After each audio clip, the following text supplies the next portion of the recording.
तीन चोर और उनकी विद्या का घमंड। बहुत दिनों पहले की बात है। किसी गांव में विक्रम, घीसा और राका तीन चोर रहते थे।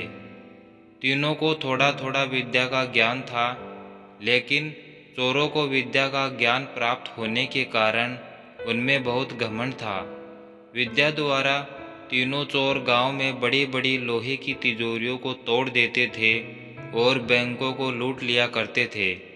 इस तरह चोरियां करते करते तीनों चोरों ने गांव के लोगों की नाक में दम कर रखा था। एक बार तीनों चोरों ने एक बड़े बैंक में डकैती करके सारा माल उड़ा दिया। जब पुलिस को खबर हुई तो तीनों चोरों को पकड़ने के लिए उन सब की तलाश में लगी। जैसे ही विक्रम, घीसा और राका को ये पता चला कि पुलिस उनकी तलाश कर रही है, तो तीनों चोर पास ही के एक घने जंगल में भाग गए। तीनों चोरों ने देखा कि जंगल में बहुत सी हड्डियां बिखरी पड़ी हैं। विक्रम ने अनुमान लगाकर कहा, ये तो किसी शेर की हड्डियां हैं। मैं चाहूँ तो सभी हड्डियों को अपनी विद्या के ज्ञान द्वारा जोड़ सकता हूँ।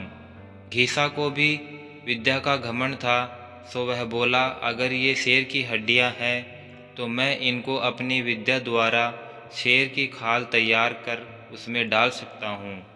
विक्रम और घीसा की बात सुनकर राका भी घमंड में उमड़ पड़ा और उसने कहा, तुम दोनों इतना काम कर सकते हो तो मैं भी अपनी विद्या द्वारा इनमें प्राण डाल सकता हूँ। तीनों चोर अपनी विद्या का प्रयोग करने लगे। कुछ देर बाद विक्रम ने सारी हड्डियों को जोड़ दिया और घीसा ने शेर की हूबहू जान में जान डाल दी। थोड़ी देर में तीनों चोर सामने एक जीवित और भयानक शेर को देखकर थरथर कांपने लगे। मगर शेर के पेट में तो एक दाना भी नहीं था। वह भूख के मारे गरजता हुआ तीनों चोरों पर हमला कर बैठा और उन तीनों चोरों को मारकर खा गया। शेर मस्त होकर घने जंगल की ओर चल दिया। दोस्तों, इस कहानी से हमें यह शिक्षा मिलती है कि कभी घमंड नहीं करना चाहिए। घमंडी को हमेशा दुख का ही सामना करना पड़ता है।